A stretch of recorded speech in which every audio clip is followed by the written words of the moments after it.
binobombard din kami na ano ginagawa ng talent nyo. Nandito kami para syempre, gabayan siya kung ano talaga yung dapat niyang gawin. Siljan, ano ba yung totoo?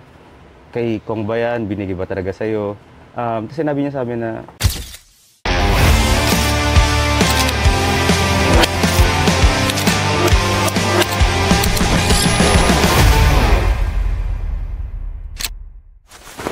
May bisita po. Ha? Sino naman yung bisita? Oy! Ay! Balik! Babalik. Hindi ko na sasabihin yung kamukha, baka magalit sa akin si ano. Hindi ka mukha pala. Hindi ka mukha. Medyo lang. Siljan. Siljan. Anong pwede ba? Parma po. Sino sila? Mama mo? Case, hindi po. Mama. Yung Mama Jer po. Casey po. Ay, yung mama. Mama Jer po. Tatay. ayan. Mukha pang batanda sa akin yun. Baka na kapatid. So kayo po yung mga magulang po dito ng ating pinapabarangay. Ngayon po, nandito po tayo sa harapan ng Barangay Polestar. Diretso kulong na natin. So, Kulang sa industriyang tinatapakan ni Siljan ngayon. hindi naman sa akin naman hindi naman tinatapakan. I mean, Baga, kung nasan siyang ginagawa niya as nilalaro, entertainer. parang hindi natin masabi, hindi kasi natin alam yung puso niyang bata na yan. Kung ano ba talaga entablado ang gustong tayuan. Ang hirap kasi i-judge Although, syempre, alam naman natin na nagsisinungaling siya for the clout. No? Inamin naman niya yung kay Kidlat. Diba? So, maybe ito, hindi rin natin alam kung ano rin talaga. That's why... Pero, yun nga, ilang taon ka na ulit, Kubol? Naka-20. Naka-20. Kubol na. Naka-20. So, mama? Hindi po, Miss Casey na lang. Casey. Casey. Tapos? Ryan Po ng... So, kayo yung management. Yes po. Okay, so bilang parang second parent. Yes, correct. At saka sa amin, para kami rin ay, tawag dito, binobombard din kami na ano ginagawa ng talent nyo. Nandito kami para syempre, gabayan siya. Kung ano talaga yung dapat niyang gawin. May masasabi rin talaga, sabihin na ina-allowed. Hindi namin tinotolerate Pero, po yun. he do it on his own action naman Actually. Actually bro, to be honest, just to give you ano lang. Ito boss, parang Yan, nung biglang pumunta si Siljan sa to be honest, excited siya. Excited siya, kung kwento niya sa amin yung nagpunta nga daw siya dito. Tapos sabi niya mag-viral yung content niyo. So excited talaga siya. And then nag-viral ka, di ba? Tapos sabi niya nga na nagbenta daw siya ng quote galing kay Saan ba yan? Tingnan ko kunin yung hanap. Pinabalik ko. Ito pala. Bakit pala sila pumunta dito? Dahil Hindi pala kinalab. Pinakita lang. Oo, pinakita lang natin. Ang alam ko lang, magsumbong sa barangay bilang kapitan. Sige bro. Tapos yun, sobrang excited niya, sabi niya mag-viral daw.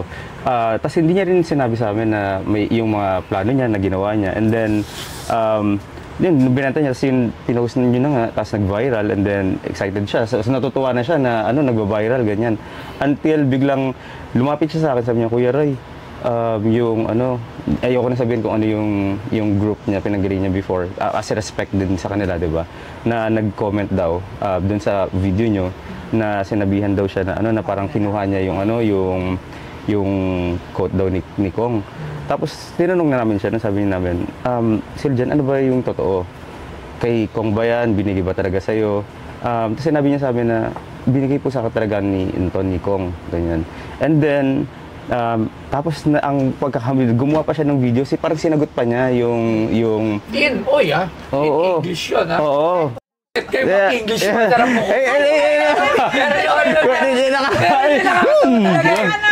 English niya Ulitin. Meron siya sinabi doon na. Ay, search ko. Ano ba sinabi mo doon? Hindi ba meron karon talaga na Yung word na parang ang pakatanga ko. Hindi. English. Yung word na basta mali. Tawa kami ng tawa. Mali yung grammar, mali yung pronunciation. Ayun, nag-ano pa siya, sumagot siya ng ganun. Dapat hindi na sinasagot yun dahil kailangan mag-involve din kami. Dahil baka mali na naman yung bata.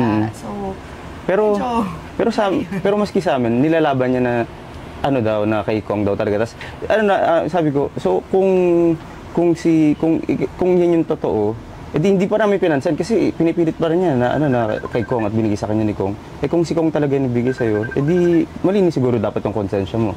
Until such time na parang feeling ko, hindi ko lang ako sure, na talagang parang inamin, the time na inamin na niya sa amin is yung nag-post na si, sorry kung kailangan ko magsabi ng pangalan, si V na parang, yun nga, parang, sa ako rin nag-comment ko doon. So siguro doon siya na nawindang na, ay, kailangan ko nang umamin. So, lumapit na siya sa amin na, sinabi niya na sa amin na, ano na, hindi daw talaga. Ito yung kwento Hindi niya. binigay. Ang kwento niya is, nung yung nasa ano daw niya, nasa tawag ito, nasa Pauwi na po. nasa pauwi siya Yun tapos naman ang kwento niya doon sa vlog natin eh. Kinamada ko po yung kinamada ko yung mga gamit na binigay sa akin. Kinamada ko na sa isang lalagyan. So, nung paalis na kami, hindi ko na po chinek kung ano yung laman. Binigay yung gamit na nandun yung quote. Yun yung exactly doon sa vlog eh. Tapos Binigay yung nabasa- gamit niya, inatid, dala yung gamit, at nakita niya nga to doon. Kaya andito rin po ako kasi alam ko po na mali po yung ginawa ko. At mali talaga.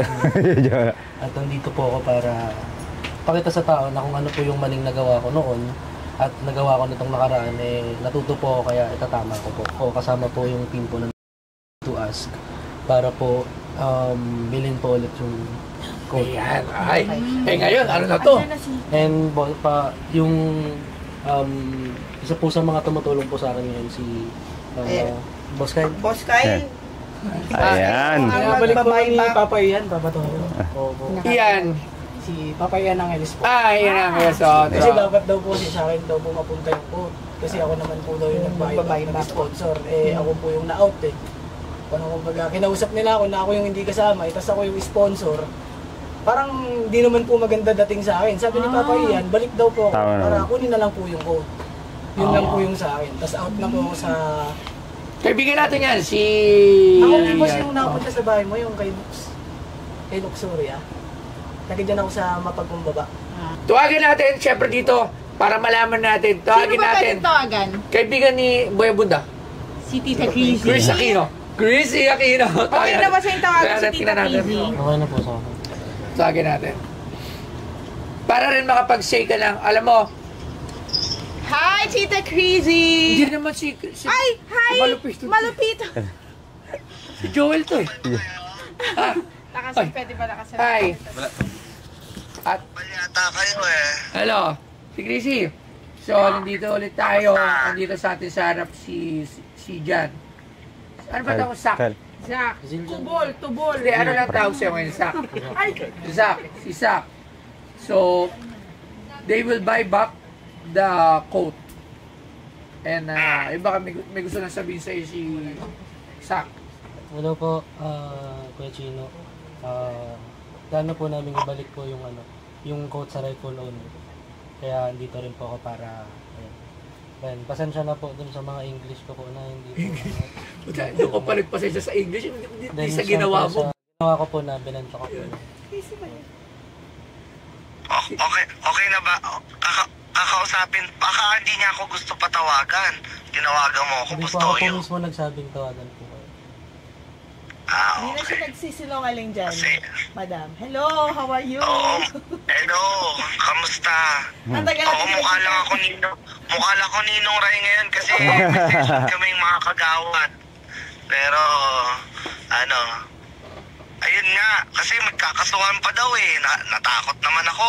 Nakakatakot. Kasuhan ako ni Kuloob. Mali yun, Tita Crazy. Hindi yun dapat nasabi. Dapat, Alam mo, Tamang kami rin, ako I cannot speak for Team Payaman, di ba? Dahil di naman ako spokesperson. Pero, kami rin mismo sa grupo, wala rin namang mga gustong kumausap kay Kulob. Matagal ko na sinasabi yan. Si Kong, kahit sinong tirahe mo, tirahe mo pamilya niya, tirahe mo ginagawa niya, tirahe mo mga vlogs niya, ni minsan hindi yan sasagot. Marami ng history yan si Kong na hindi talaga sumasagot. May mga nababasa ako sa comments na bakit daw kami ni Kevin ang nagsasalita in behalf of Team Payaman. Kung ayaw din naman ni Kong, madali lang naman ako i-message ni Kong na, Chino, tigil mo na yan. Kaso hindi eh. But anyway, Bostoyo, kung gusto nyo malaman yan, ang hinala namin, kasi nung nakita ko yan, nung pumunta nga ako dyan,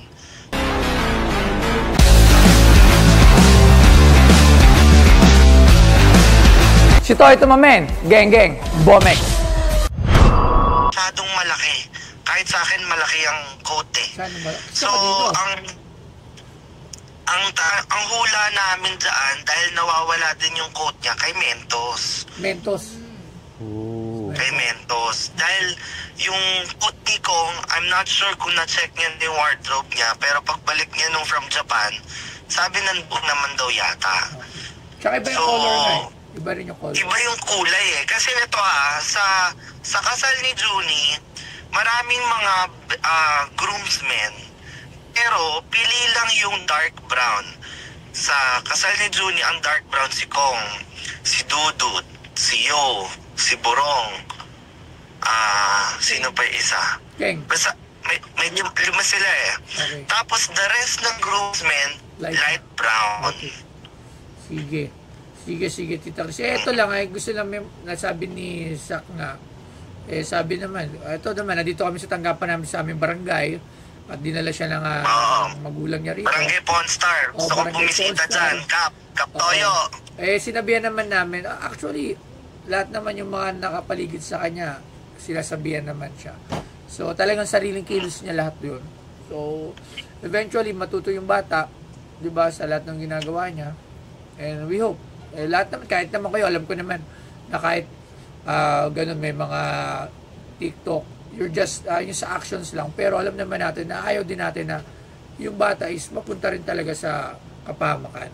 Alam ko din naman natin yan na sa isang side ng puso ninyo, alam naman natin yon. So, ayun lang, at least, ito na siya. Ninong Rai. Papapaalam pa na kay Ninong Rai. Yun po, Ninong Rai ka raw. Sabi Ninong Rai, tinawag ka.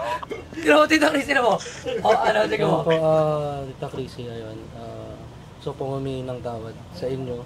And doon po sa mga past issues po na nagawa ko and masahan nyo po na after po nito is talagang tutok na ako sa music.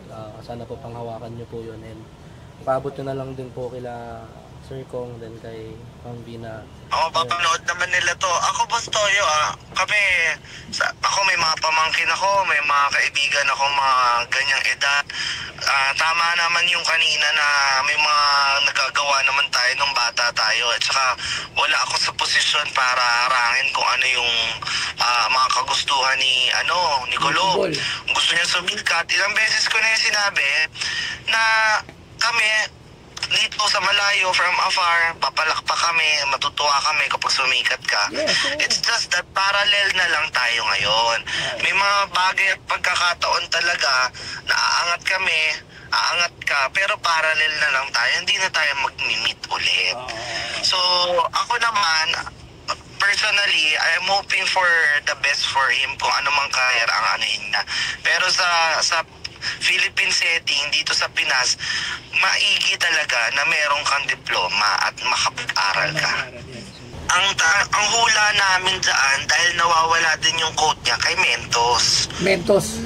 Yung pagpunta pa lang dito, nagkagulo pa sila. At hindi, ano sila. So, di ba? So, Kong, sige po. So, yun. So, sana, ang gusto ko lang talaga dito mangyari is, yung ending nito is maging okay lang. So, yun, 25,000 sa kanila na po ito ulit at may balak silang ibalik sa rightful owner. Abangan nyo na lang po ang mga susunod. Bago mag-case close, magbabayad muna. 2, 3, 4, 5, 6, 7, 8, Parang 9, 10, 11, 13, 14, 15, 16, Hindi naman yung malabo kasi kung gagawin niya. Alam mo, ang hirap nilang kalagayan niya. 25. Pero yung kalagayan na yun, ikaw naglagay sa sitwasyon. Yes. Ikaw naman. Yun eh. Diba, katulad yan, yung hindi nyo pagkakaunawan with the both parties, you have coordinated sa management mo yung inaction mo dito, sana walang nangyari, diba? Kaso nga Nagsasarili. Wala lang sarili. pero Dapat together. sabi ko nga, hindi naman perfecto ang tao, laging may flaws. Yes. So, hanggang matuto ka, dumating yung punto natuto ka na. Yung sinasabi nila na hindi kayo magkakasabay, probably, kung hindi ka sikat, hindi. Pero kung sikat ka, gagaling ka, pwede kayo magsama sa isang stage. Ma'am, Okay na thank you po ang kaso natin, Sir Kyle. Maraming salamat po. Okay, bilib ako sa'yo, pre. Wag-hi muna tayo kay Luxury. Halika rito! Halika rito! Ayun, halika daw. Team Papa, halika rito. Team Papa, yan. Hi po dyan sa Hi, Lux. Surya. Ay, I miss you. maraming salamat. Thank you very much. Thank you. Ayun, so, ayun po, first of all, gusto ko pong magpasalamat sa Pinoy Pawn Stars kay Boss Toyo for letting us po na makapunta dito at para mabayback po ulit yung quote. And syempre, thank you po sa The House of Collab. Kila Kuya Ryan. Kuya Ryan, may masasabihin po ba kayo? Then, thank you rin, Pinoy Pawn Star, kasi you gave him another chance na, not to redeem himself naman, pero para gawin yung kung anong tama. So, same as your manager, maraming salamat Boss Toyo, Pinoy Pawn Stars, dahil meron tayong hindi lamang nahusgahan, at ngayon tinatama po natin ang mga kanyang pagkakamali. Na bata pa naman siya, marami pa siyang chances, so salamat sa inyo Boss Toyo, at gagawin namin together kung ano yung commitment namin kay Zild. Or Zach ano? Yun, salamat Pinoy Pawn Star sa pagbigay din ng another chance kay Siljan. Baguhin mo na, tol. Yan lang. Maraming salamat Pinoy Pawn Star. Thank you po, Pinoy Pawn Star. Peace out.